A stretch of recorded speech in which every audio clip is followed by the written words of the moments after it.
Bismillahirrahmanirrahim. Assalamualaikum warahmatullahi wabarakatuh. Waalaikumsalam warahmatullahi wabarakatuh. Ya, serang dalam rangkaian acara touring warkop ke warkop, touring warkop to warkop ya. Kali ini kita ada di warkop lagi warkop apa ini? Dinamika. Dinamika Cafe, tepatnya di sekitaran Waduk Tunggu Pampang. Kali ini kita ketemu lagi bersama dengan Yai Dr. Umar. Bisa mungkin mundur sedikit Pak ya. Mundur sedikit Pak ya. Nah, kali ini masih ya kita bertemu bersama bincang-bincang ringan sambil ngobrol sambil minum kopi dan berdiskusi tentang hal-hal yang bersifat sufistik, ngopi sufi. Dari latar belakang kita ini saya lihat ada Mbah Gus Dur. Mbah Gus Dur ini dia sebagai tokoh apa ya? Mantan presiden. Bapak presiden, cuma maksudnya ada sebagai bapak apa ya? Lupa lagi saya. Hal yang paling menarik tentang Gus Dur ini, selain banyak mengapa agak kontroversi tentang pernyataan-pernyataannya, Sekuler ya. Ya, saya ingat dengan adanya lagu yang orang bilang biasa itu apa? Sir tanpa waton. Di mana tentang sir tanpa waton ini saya lihat kita lihat dari bahasanya syarat dengan adanya syarat tentang keresahan dengan kehidupan dunia. Di antaranya tentang bagaimana kita mempelajari suatu pemahaman di atas dari pemahaman dunia.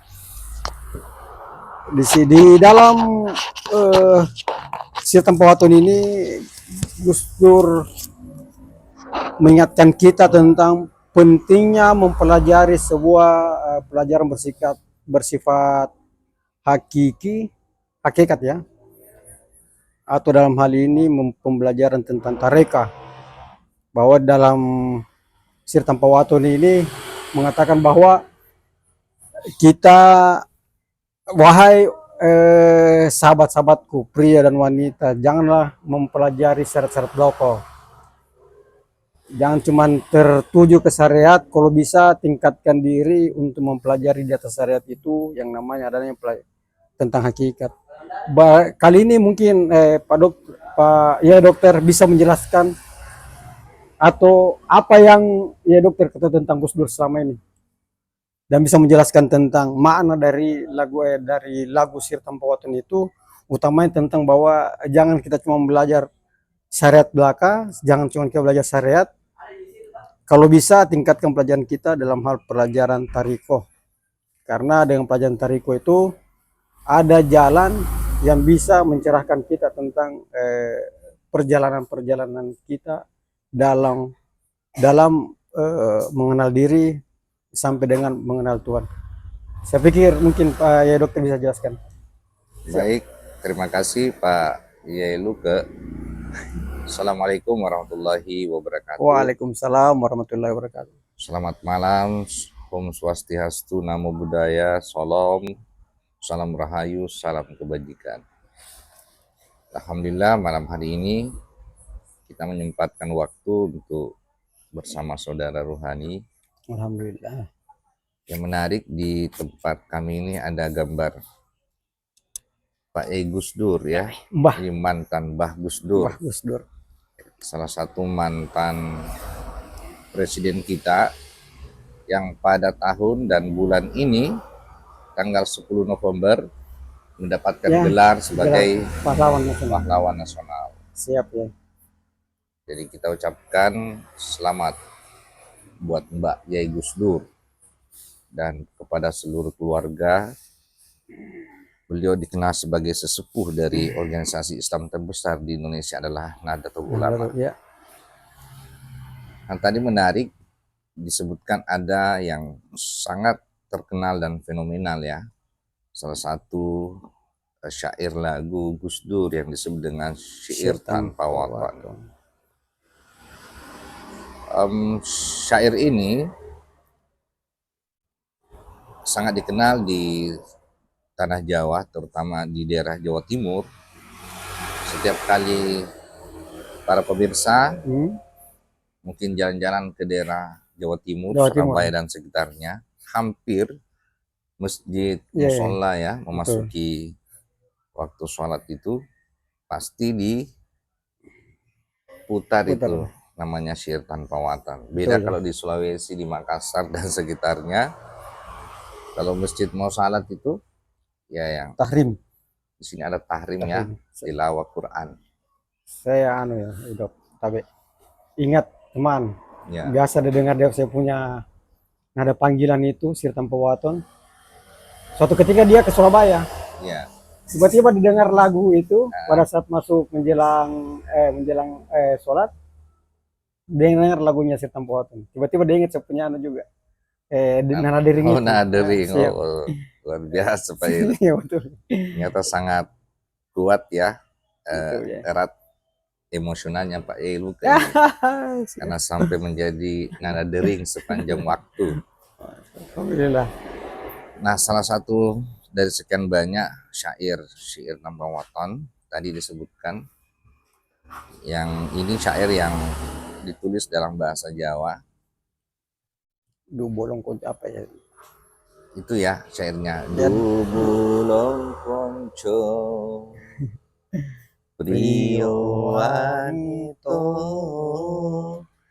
aja mengaji syariat bloko. Wahai para sahabatku, pria dan wanita, jangan hanya belajar mengaji, syariat ya. Melaksanakan agama ini hanya pada tataran syariat. Itu salah satu narasi paragraf ya. Satu kalimat yang sangat singkat, padat dan mendalam. Nah, saya teringat dengan syair ini ya. Kalau dikatakan jangan hanya belajar syariat, berarti ada lebih dari itu ya. Di Al-Quran pun disinggung terkait tentang ini ya, bahwa kita ada perintah ya, wahai orang-orang beriman, ya ayyuhallazina amanu udkhulu, masuklah ke dalam Islam secara kafah. Nah, ini sebenarnya yang dimaksud. Kenapa perintahnya dari masuk ke dalam? Karena pada dasarnya syariat ini sifatnya di luar dia. Kalau bahasa awamnya kulit luar. Nah, kalau syariat ada kulit luar berarti ada isi daging ya. Berarti ada esensi yang sebenarnya disebut dengan hakikat dan ilmu ma'rifat. Nah, tapi begitu sangat disayangkan, masih banyak saudara aliran kelompok yang sangat memusuhi yang namanya ilmu hakikat ma'rifat. Membedakan, menyesatkan ya. Betul. Malah ini semacam menjadi dogma. Orang takut belajar terkait tentang hakikat ma'rifat. Fakta sosialnya banyak yang katanya dulu ya, orang jadi gila, betul ya. Stres. Nah, itu berarti stigma sebenarnya juga ya. Nah, jadi dalam perspektif Islam kafah sebenarnya itu ada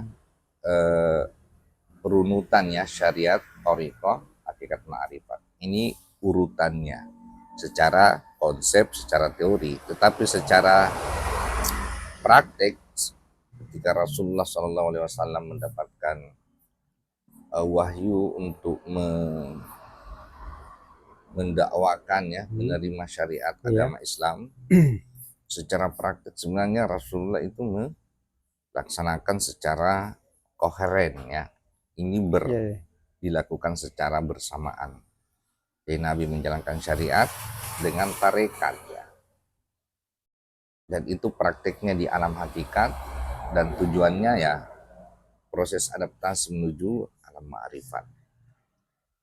Nah ini linier dan koheren sebenarnya, tidak hanya satu persatu ya, sebagaimana stigma dogma selama ini. Siap ya. Nah kenapa ini penting?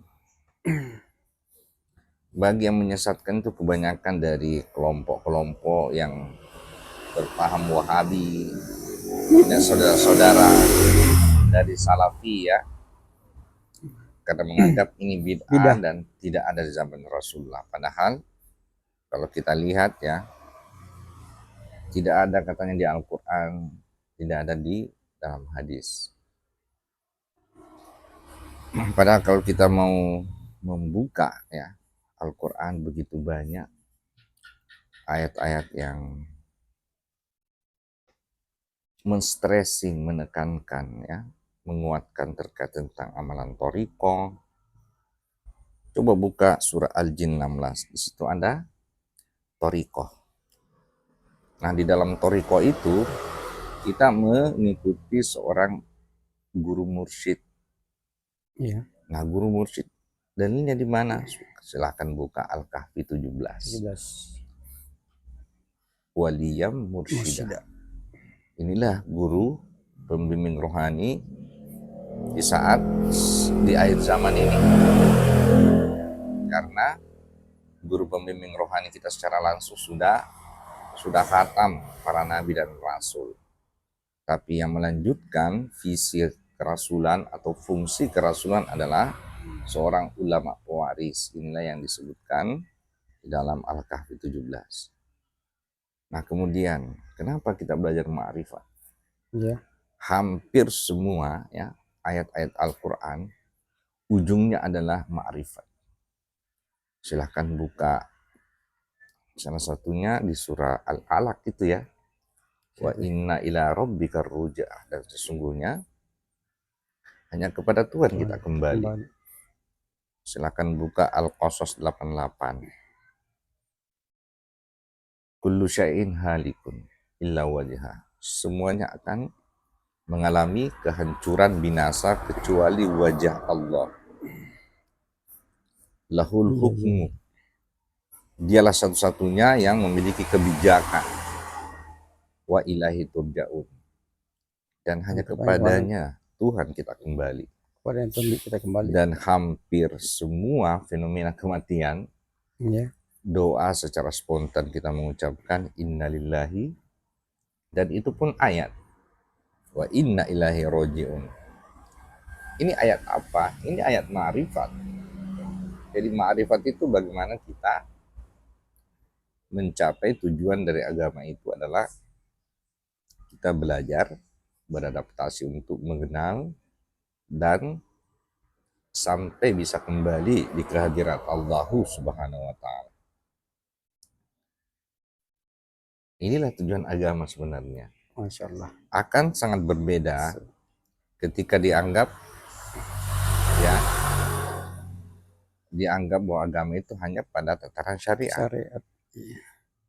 Nah, inilah yang sekarang banyak terjadi, terutama di akhir zaman. Umat Islam ya dibenturkan, diterpilah-pilah sampai 72 golongan, 73 golongan. 73. Kenapa? Karena belajarnya hanya pada aspek syariat. Kalau aspek syariat berarti kita belajar literasi, membaca ayat, belajar hadis. Fikih. Ya, itu kan prosesnya ketika kita membaca, siap ya. ketika kita membaca, menulis, itu kan instrumennya, komponennya adalah panca indera dan akal. Itu hukum dunia, itu alam visual, itulah yang berlaku di ilmu syariat. Sedangkan perangkat instrumen kita belajar adaptasi menuju kehadiran Allah Subhanahu wa Ta'ala ya, bukan perangkat itu,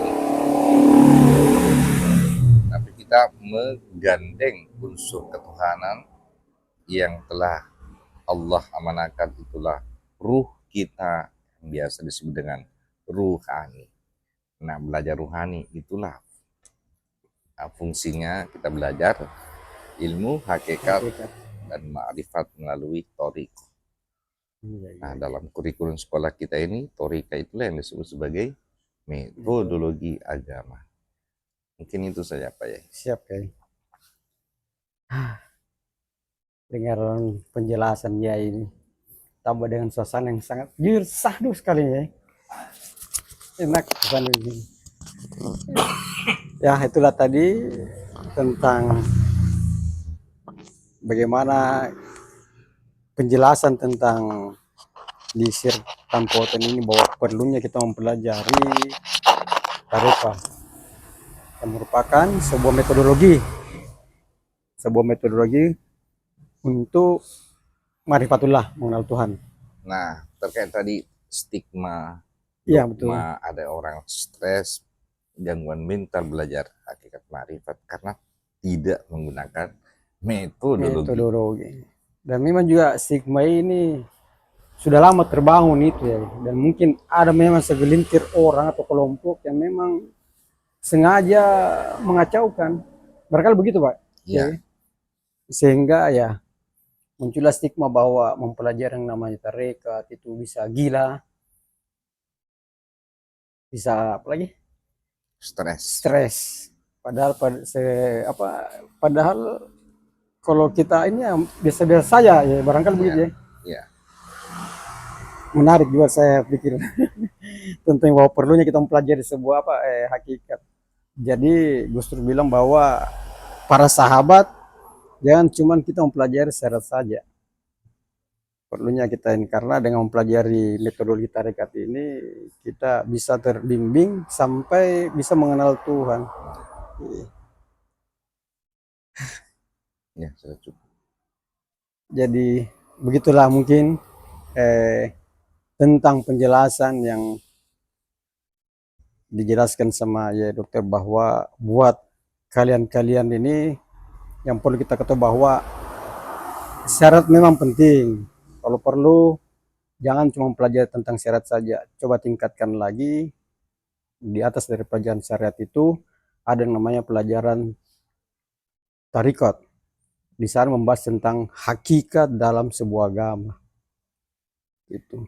Yang kedua, ada juga stigma bahwa perlu kita ketahui bahwa pemahaman ini bukan lagi pemahaman bersifat yang namanya dunia. Ada pemahaman di atas pemahaman dunia ini. Nah, itulah pelajaran yang harus kita cari.